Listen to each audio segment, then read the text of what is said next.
Hola chicos, ¿cómo están? Bienvenidos un día más a mi canal.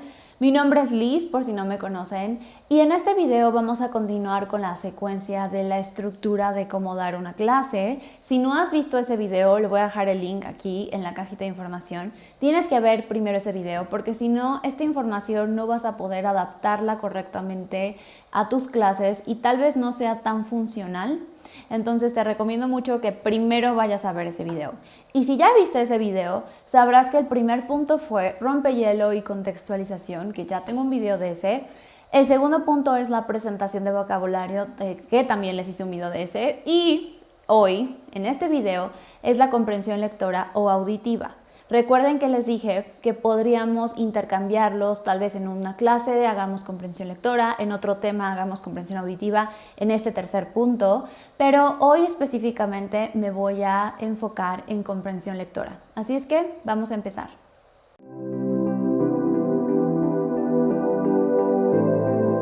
¿Cómo funciona una comprensión lectora? ¿Cómo adaptarla al estudiante? Antes de ver todo eso, las consideraciones, quiero explicarte de dónde viene la comprensión lectora, qué función tiene, qué hace. Una comprensión lectora es una destreza lingüística. Hay 4 destrezas lingüísticas y todas son igual de importantes. Hay que saber balancear todas, porque si no sabes balancearlas con tus estudiantes, es por eso que a veces hasta nosotros mismos o cualquier persona que estudie una segunda o tercera o cuarta, quinta lengua, es que a veces decimos o dicen, ay, es que yo sí puedo escucharlo o escribirlo o leerlo y entenderlo, pero hablar no puedo. O algunos que dicen, no, pues yo sí puedo hablarlo, pero leerlo no entiendo. Entonces, eso significa que sus destrezas no están bien balanceadas. Y como nosotros, como tutores, es importante que nuestras clases las nivelemos y que todo eso sea como de igual proporción. No dar tanta conversación y menos expresión escrita. Hay que balancearlo. Ahora, ¿cuáles son las destrezas lingüísticas? Son 4, como ya dije. La primera, o bueno, no tienen orden, simplemente son 4, pero la primera que voy a enseñarles es la comprensión lectora. Tenemos también la comprensión auditiva, la expresión oral y la expresión escrita. Al momento en el que yo estoy haciendo una expresión oral, inevitablemente va a haber del otro lado, la otra persona, una comprensión auditiva. Y ahí estoy haciendo una interacción oral. De todas maneras, aquí seguramente ya estarán viendo, o tal vez de este lado, van a estar viendo como un mapa mental de lo que les estoy diciendo por si son más visuales y lo pueden entender mejor. Pero esas son las destrezas. Es muy importante balancearlo. Eso ya dependerá de ti, ya tú te vas a sentir más cómodo adaptando tu material. Como dije, tal vez voy a presentar presente de subjuntivo y en el tercer punto yo decido hacer una comprensión lectora. Y en los otros puntos, por eso es importante que vayas a ver todos los puntos, cómo se estructura una clase, pero ya sabes que en las prácticas, ya cuando después de ver la gramática y todo y ya estás haciendo ejercicios, en las prácticas de fluidez, que es más como conversación y todo eso, pues estoy trabajando la expresión oral.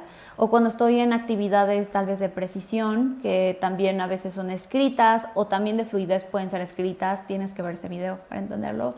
De todas maneras, recuerda que va a haber un video para cada uno de estos puntos. También es muy importante entender la diferencia entre actividades comunicativas y actividades lingüísticas. En todo este video te voy a explicar que un texto, una comprensión puede tener muchos objetivos. Puede tener el objetivo de ver la gramática, puede tener objetivos distintos. Pero antes de eso, vamos a ver cuál es la diferencia entre estos dos tipos de actividades. La actividad comunicativa es solamente con el fin de entrenar o estimular una habilidad. Y esto se aplica en cualquiera de las destrezas. Ahora nos estamos centrando en comprensión lectora. Entonces, por ejemplo, una habilidad en una actividad comunicativa que estoy entrenando o estimulando podría ser comprender el contexto del texto, ¿ok? Podría ser esa habilidad de comprender. Puede ser también, no sé, la habilidad de pronunciar algo, Tal vez estás poniéndole un trabalenguas para que lo pronuncie y sea más algo de pronunciar, no tanto el lenguaje, porque los trabalenguas a veces no tienen sentido y ahora tu propósito tal vez con el trabalenguas no es enseñarle el contexto, porque a veces ni tienen contexto. Los trabalenguas, depende. Entonces aquí tal vez un ejemplo de la actividad comunicativa es solo la pronunciación, solo es la capacidad de pronunciar, de hablar o de entrenar una habilidad comunicativa. Ahora, las actividades lingüísticas ahora sí se centran en el lenguaje. La comunicativa no. La comunicativa no va a haber nada de que los verbos y que no. Y ni siquiera, si estás haciendo una actividad de eso, la importancia o el foco de eso no es la gramática. Te estás centrando solo en una habilidad de pronunciar.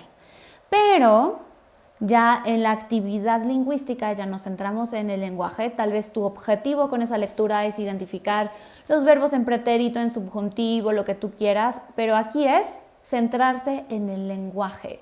Y el lenguaje es una estructura o una fórmula. Entonces es muy diferente, son objetivos diferentes y pues sí, esa es la diferencia y es muy importante. ¿Qué significa comprensión lectora? ¿Qué es esto? Pues según el Instituto Cervantes es una destreza lingüística que se refiere a la interpretación del discurso escrito. Aquí voy a dejar un screenshot con las palabras exactas del Instituto Cervantes, pero antes de eso, antes de continuar con el proceso de cómo adaptarlo, cómo evaluar una comprensión lectora, cuáles son las consideraciones, es muy importante entender las clasificaciones de las lecturas para que así puedas elegir la mejor y adaptarla a las necesidades de tu estudiante. La primera lectura que te voy a presentar es la lectura globalizada o el famoso skimming. Esta lectura consta literalmente de pasar la vista por el texto. Es como cuando lees el diario, una revista, el periódico, una noticia.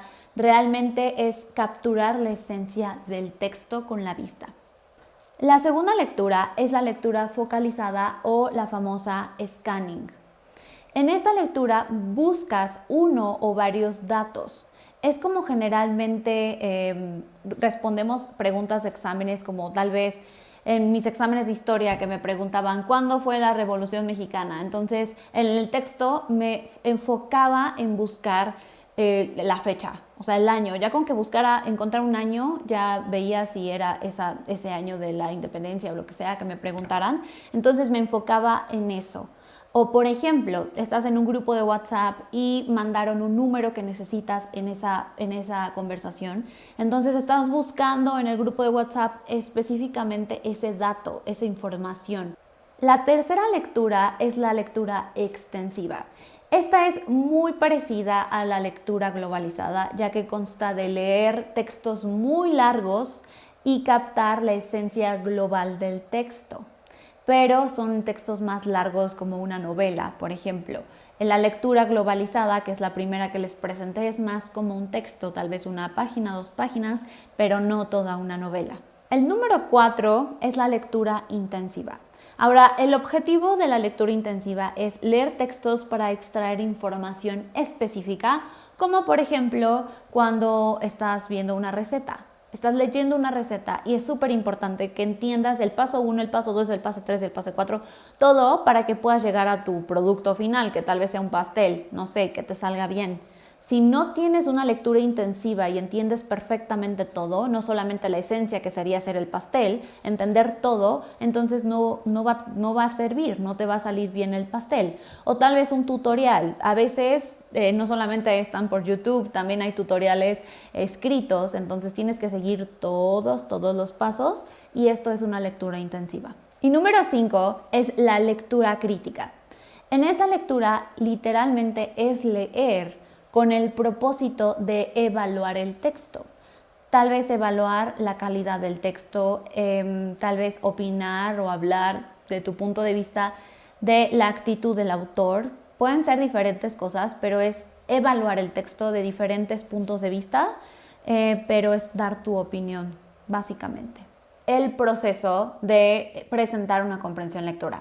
Bueno, Primero tiene que haber una contextualización situacional. Yo sé que el primer punto es rompehielos y contextualizar, pero recuerda que te he dicho miles de veces que todos los puntos tienen que estar como todos homogéneos, tienen que fluir, no tiene que ser muy tajante.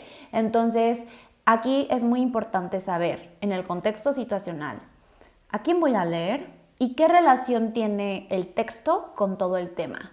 Entonces, si el personaje principal se llama Pepe, pues sabes que Pepe es mi primo, es mi vecino, Pepe es un artista de 40 años o es lo que tú quieras, pero aquí es como darle un contexto y qué relación va a tener con todo el tema. Tiene que haber mucha congruencia, porque si el tema principal es la familia, no puedo poner en una comprensión lectora un tema de un zoológico, de animales. Tenemos que ser muy congruentes. El siguiente punto ya son las actividades. Y aquí hay algunas subdivisiones. Tenemos la actividad previa. Les voy a dar mis ejemplos de los que yo hago antes de una comprensión lectora. Puede ser un verdadero o falso. Supongamos que vamos a hablar la biografía de Frida Kahlo. Aquí generalmente uso pretérito simple porque estoy hablando nació en 1900 bla bla bla, vivió en bla bla bla, entonces más o menos. Entonces voy a preguntar al estudiante, ¿conoces a Frida Kahlo? Sí, no, ok, pues cualquiera que sea su respuesta. Aquí hay 5 oraciones, tú dime qué piensas, ¿es verdad o es falso? Y ya, empiezan a completarlo. Otro puede ser preguntarle, ¿conoces a Frida Kahlo? Con eso ya estás como que haciendo una actividad previa y a la vez contextualizando antes de la lectura. También puedes contar una anécdota. Puedes decirle, oye, yo vivo muy cerca del museo de Frida Kahlo, la otra vez fui, o no sé, una anécdota de eso o de cualquier cosa. También puedes hacer preguntas para discutir un tema. ¿Te interesa el arte? Sí, no, ¿por qué? Lo que tú quieras. Describir fotos. Puedes poner una imagen de Frida Kahlo antes del texto y a ver, descríbeme a Frida Kahlo. Bueno, pues tiene una ceja, tiene el cabello negro, lo que tú quieras, ¿no? Entonces, en esta manera hacemos como una introducción implícita al tema de la comprensión lectora. Después viene la actividad en sí, que literalmente ya es la lectura. Y en esto siempre debe de haber una tarea significativa. Una tarea significativa significa que le estás dando un motivo de por qué va a leer. Porque a veces hemos cometido muchas veces el error de decir, ay, bueno, vamos a la diapositiva tal o vete a la página tal y lee este texto y dime qué piensas o algo así. O sea, nada más le dices léelo y no tiene como un sentido, solo va a ser como una lectura globalizada y tal vez se enfoque más en la pronunciación que en el texto, o sea, en el contexto. Es importante darle una tarea significativa. ¿Por qué voy a leer? ¿Cuál es mi propósito? ¿Por qué voy a leer? Entonces, es súper importante. También puedes pedirle como una tarea significativa. Si hiciste el de verdadero o falso, ok, vamos a leer el texto y me vas a decir si es correcto o no el verdad y falso que hicimos en estas oraciones. O aquí depende mucho del tipo de lectura que estás haciendo. Si estás haciendo una lectura focalizada, una lectura globalizada, una lectura intensiva, depende mucho de tu propósito y sobre todo del tema que vas a ver con esta presentación del lenguaje, que es el siguiente punto. Ahora, es sumamente importante que elijas adecuadamente tu comprensión lectora, porque de ahí partimos a la presentación del lenguaje. No creas que vemos una comprensión lectora y, ay, sí, ya terminamos, ahora, ok, presente de subjuntivo. No, o sea, en esa lectura, lo que viste y lo que trabajaste, de ahí partimos para los usos y la esquematización de la gramática. Entonces, no vas a poner otros ejemplos más que el ejercicio anterior, ya sea tu comprensión auditiva o la comprensión lectora. Entonces, ten mucho cuidado y adapta muy bien ese material. Bueno, la siguiente actividad son las actividades posteriores y aquí tengo algunos ejemplos. Puede ser contestar preguntas sobre el texto, dónde nació Frida Kahlo, cuál fue su pintura más famosa. O también puedes hacer un ejercicio de rellena huecos, donde pones frases y hay como espacios en blanco donde tiene que completar con lo que tú quieras. Puede ser verbos, vocabulario, lo que sea. Y también otro ejemplo que me gusta mucho es ponerle un título al texto. Aquí también depende de la lectura que ocupaste, pero si hiciste una globalizada o ya es un nivel más como intermedio avanzado, o también puede ser con principiante, pero obviamente la lectura adaptada a su nivel para que esa persona le ponga un título al texto. Entonces, eso también requiere de una comprensión lectora. Y finalmente, el último punto para el proceso de presentación de una comprensión lectora es aplicar y ampliar el conocimiento.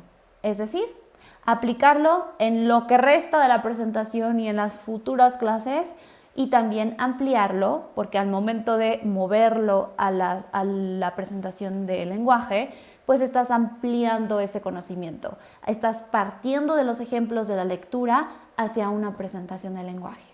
Esto depende mucho del estudiante, del objetivo, de las necesidades que tengo que trabajar con el estudiante, pero generalmente las evalúo con microdestrezas. No es que le voy a poner 10, tienes 9.8, tienes 7, no.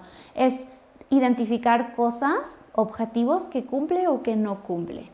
Por ejemplo, leer con fluidez y una velocidad acorde a su nivel. No le puedo pedir a un estudiante básico que lea con fluidez y una velocidad bien de un avanzado o intermedio o de un nativo. Tiene que ser todo acorde a su nivel. Captar el estado de ánimo y actitud del autor. Esto ya también puede ser un texto simple para un principiante, pero por supuesto que se puede evaluar para un básico. Captar el estado del ánimo del autor, que es como una lectura un poquito más globalizada, como para saber cuál es la actitud del autor. Entender la información explícita e implícita, las dos, depende también mucho del nivel. Después es distinguir la idea principal de los detalles secundarios, deducir el significado y uso de unidades léxicas no conocidas o poco frecuentes. Tal vez palabras que no utilicemos mucho con los estudiantes frecuentemente, o palabras que simplemente a veces en textos no son tan frecuentes o son un poquito más formales. Entonces ahí el estudiante hay que ver si puede deducir el significado dependiendo del contexto o tal vez de otro significado de otras oraciones cercanas a esas unidades léxicas. Entonces eso es súper importante. Y captar el sentido figurado, el doble sentido y el juego de palabras, que eso también a veces ya es como un intermedio avanzado, pero estas son las consideraciones para la evaluación que yo tomo mucho en cuenta. Eso fue todo por hoy, espero que esta información haya sido útil para ti. Si fue útil, por favor dale like, suscríbete y prende la campanita de notificaciones para que te avisen cuando suba un nuevo video. Les aviso que ya tenemos una cuenta de Instagram para esta comunidad preciosa que todos los días va creciendo, y en esta cuenta quiero compartir contigo recursos gratuitos, también plantillas, ideas de clases, de temas, explicando temas que a veces son un poco confusos como por y para y muchas cosas en español. Y por supuesto quiero dejar algunas Insta Stories para que tú puedas hacerme preguntas y yo haga exclusivamente un video respondiendo todas tus preguntas. Porque en comentarios hay preguntas, muchas preguntas que se repiten y las he contestado muchas veces o a veces se me pasan, y me gustaría que dejaras tus preguntas ahí para que todos los que tengan la misma pregunta que tú estén informados. Y pues nada, chicos, muchísimas gracias. Por favor, vayan a seguir esa cuenta y nos vemos en el próximo video. Bye.